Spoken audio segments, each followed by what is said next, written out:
24 ବର୍ଷର ଯୁବକ ଏବେ ଛୁଆ ହୋଇ ସେଜ ସଜା। ଜଣେ ମା ସବୁବେଳେ ଚାହିଁବ ମୋ ପୁଅ କେମିତି ବଡ଼ ହୋଇ ଘରର ସବୁ ଯତ୍ନ ନେବା ସହିତ ସମାଜରେ କିଭଳି ପ୍ରତିଷ୍ଠିତ ହୋଇପାରିବ ତାହାକୁ ନେଇ କେତେ ଆଶା ନେଇ ସ୍ୱପ୍ନ ଦେଖୁଥାଏ। ହେଲେ ହତଭାଗା ମା ତାର 24 ବର୍ଷ ପୁଅକୁ ଛୁଆ ଭଳି କିଭଳି ଲାଳନ ପାଳନ କରି ସେଜ ସଜ୍ଜାରେ ପକାଇ ରଖିବାକୁ ବାଧ୍ୟ ହେଉଛି। ତେବେ ଆସନ୍ତୁ ଦେଖିବା ଏହି ରିପୋର୍ଟ ଗଜପତି ଜିଲ୍ଲା ମୋହନାରୁ।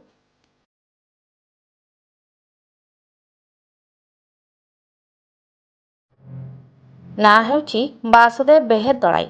ବୟସ 24 ବର୍ଷ। ହେଲେ ମଧ୍ୟ ଛୁଆ ହୋଇ ଘରେ ସେଜ ସଜ୍ଜାରେ ପଡ଼ି ରହିଛି। ଜନ୍ମ ହେବା ପରେ ବାସୁଦେବଙ୍କ ଶରୀର ଏପରିକି ମୁଣ୍ଡ ବଡ଼ ହେବା ସହିତ ଦେହ ଛୋଟ। ଏମିତି ଯେ 100% ଭିନ୍ନକ୍ଷମ ଅବସ୍ଥାରେ ଘରେ ପଡ଼ି ରହିଥିବା ବେଳେ ଜନ୍ମ କରିଥିବା ମା ଏବେ ଚିନ୍ତାରେ। ବାସୁଦେବ ଜନ୍ମ ହେବାର କିଛି ଦିନ ପରେ ବାପା ଆରପାରିକି ଚାଲି ଯାଇଛନ୍ତି। ଏବେ ତାଙ୍କୁ ଛୋଟ ଛୁଆ ଭଳି ଲାଳନ ପାଳନ କରୁଛନ୍ତି ମା। ଅତି ଗରିବ ଶ୍ରେଣୀର ପରିବାର ହୋଇଥିବାରୁ ଭଲ ଘର ଖଣ୍ଡେ ମଧ୍ୟ ନାହିଁ। ଯାହାକି କୁଲି ମଜୁରୀ କରି ମା କିଛି ରୋଜଗାର କରନ୍ତି ତାହା ଘର ଚଳାଇବା କଷ୍ଟସାଧ୍ୟ ହୋଇପଡ଼ୁଛି। ଏପଟେ ବାସୁଦେବଙ୍କୁ ମାସିକ 700 ଭତ୍ତା ଟଙ୍କା ମିଳୁଥିବା ବେଳେ ଆଧାର କାର୍ଡ ନଥିବା ଯୋଗୁଁ ଖାଉଟି କାର୍ଡରେ ନାମ ପଞ୍ଜୀକରଣ ହୋଇପାରୁନାହିଁ।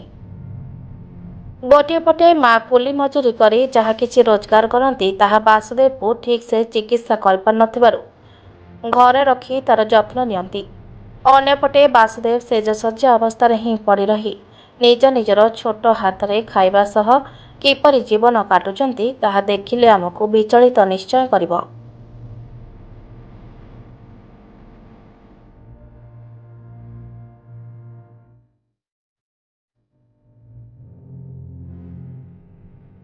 ଯଦି ସରକାର ତାଙ୍କୁ ଭଲ ମେଡିକାଲରେ ଚିକିତ୍ସା କରିବା ସହ କିଛି ଆର୍ଥିକ ଅନୁଦାନ ସାହାଯ୍ୟ କରିବେ ତାହେଲେ ଆଉ କିଛି ବର୍ଷ ଭଲରେ ବଞ୍ଚିପାରିବେ ବୋଲି ଆଶା ରଖିଛନ୍ତି ମା ଜାନକୀ। କଣ ବାସୁଦେବ ବେହେରା ଦଳାଇ କୋଉ ଗାଁ? ଧାରଣୀ ଗାଁ। କଣ ହେଇଛି ତମକୁ ପଡିକି ରହିଛ? ଆମ ଛୋଟ କାଳରୁ ପଡ଼ିକି ଅଛି। ଆପଣ ସରକାର ଯଦି କିଛି ଚାହିଁପାରିବେ ଆମକୁ ଦେଇପାରିବେ। ମୋର ତ ଆଧାର କାର୍ଡ଼ ହେଉନି କିମ୍ବା ରାସନ କାର୍ଡ଼ ହେଉନି, ଆଉ ଆମ ଘର ଦ୍ୱାର ନାହିଁ, ଆଉ ଚାଉଳ ବି ମିଳୁନି।